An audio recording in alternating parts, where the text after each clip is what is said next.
श्रीमद् भगवत गीता, ये है God given spiritual knowledge. और ये किसने ज्ञान दिया था? ये पूर्ण परमात्मा ने, सत्य पुरुष ने, अमर पुरुष ने जब ये सृष्टि काल की रची थी, उसी समय परमात्मा ने अपने सतलोक से इस काल के कंप्यूटर में, ब्रह्म के, सरपुरुष के अंतःकरण में ये कंप्लीट स्पिरिचुअल नॉलेज, ये सूक्ष्म वेद फीड कर दिया था, फैक्स कर दिया था, उसका निर्धारित समय रख दिया था। उसके बाद ये सृष्टि रची गई। ब्रह्मा विष्णु शिव जी का जन्म हो चुका था। तो उस समय सरपुरुष के श्वासों के द्वारा ये चारों वेद बाहर प्रकट हो गए। अपने आत्माओं, आज से 50 वर्ष पहले ये बातें चलती थी तो अविश्वसनीय थी कि ये कैसे हो सकता, अब इतने मोटे कागज अंदर से एक सांस के द्वारा बाहर कैसे आ गए, और वहां सतलोक से यहां कैसे आ गए। तो अब परमात्मा ने पहले आपको ऐसी साइंस दी, और जो साइंस आपकी भौतिक साइंस है, परमात्मा की साइंस इससे भी कई गुना सूक्ष्म और एक्यूरेट है, एफिशिएंट है। अब जैसे आजकल तो बहुत सिस्टम हो गए, पूरे के पूरे ग्रंथ कंप्यूटर में डाउनलोड कर देते हैं 1000 किलोमीटर दूर, एक वायर के माध्यम से, पतली सी वायर के माध्यम से, और वायरलेस सिस्टम ही हो गया, वहां पहुंच जाते हैं, हवा में पहुंच जाते हैं, हवा से फिर वहां आकर दूसरे के कंप्यूटर में डाउनलोड कर लो, नो के नो प्रिंट हो जाते हैं। ठीक इसी प्रकार परमात्मा की जो आध्यात्मिक साइंस है, इस भौतिक साइंस से असंख्य गुना ज्यादा शक्तिशाली और एफिशिएंट है। ये कंप्लीट स्पिरिचुअल नॉलेज बाहर आकर के और बहुत सुंदर पेपर के ऊपर प्रिंट हो गया, और वो ऐसा पेपर, ऐसी इंक समुद्र में भी वो खराब नहीं हो रही थी। जब उसने निकाल कर देखा उन कंप्लीट स्पिरिचुअल नॉलेज को, उसके अंदर काल ने देखा कि इसमें तो सारी पोल खोल रखी है मेरी, और पूर्ण परमात्मा की जानकारी दे रखी है। यदि इन प्राणियों को उस परमेश्वर का ज्ञान हो गया, ये सभी भाग जाएंगे। इसने हमारे को मूर्ख बना के, अज्ञानी बना के और विवश करके हमारे को रोक रखा है अपने खाने के लिए। पुण्यात्माओं, आपको अध्यात्म मार्ग का कैक है भी पता नहीं पूरे विश्व को।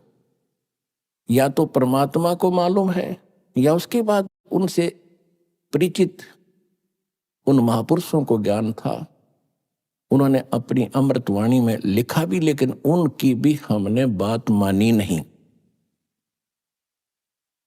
लेकिन वो अपना अनुभव लिखवा गए, एफिडेविट दे के चले गए कि जो परमात्मा 600 वर्ष पहले आकर ज्ञान दिया करते थे वो सत्य है।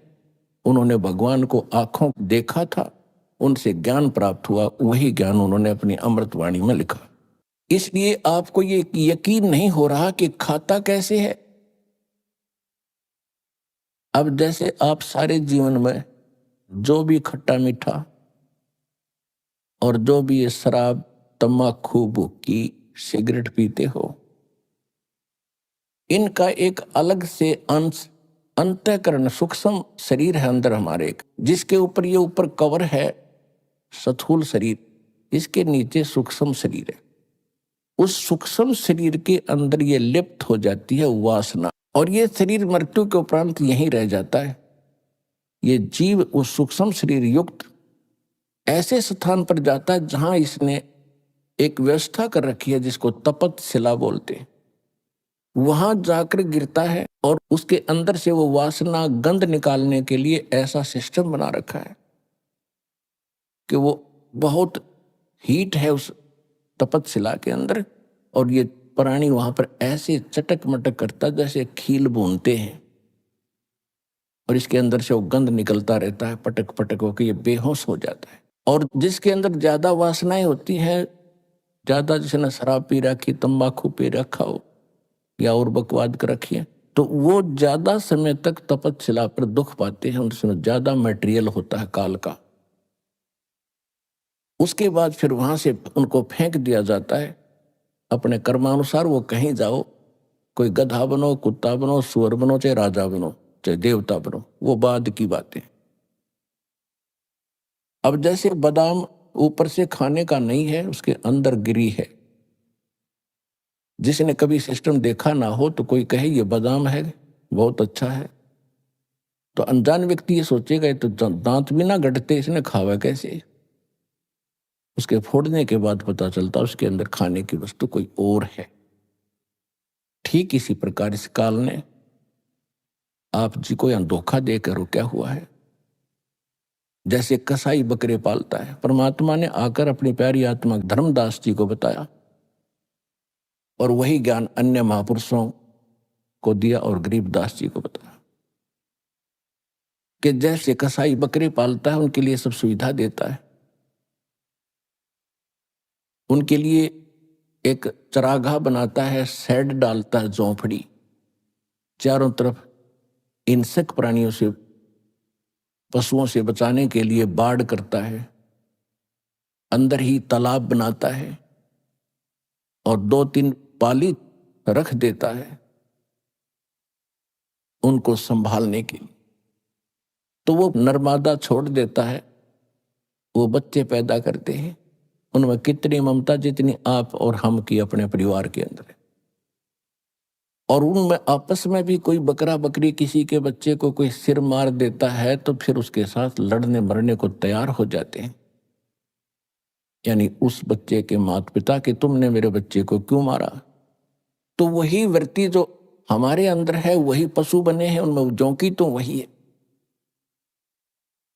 आपस में हम लड़ते रहते हैं और हम सभी आहार काल के हैं। तो जिस समय वो बकरे सोचते हैं कि ये हमारा मालिक कितना रहम है, इसके अंदर कितना दयालु है और कितना मेहरबान है, हमारे लिए कितनी सुविधा दे रखी है,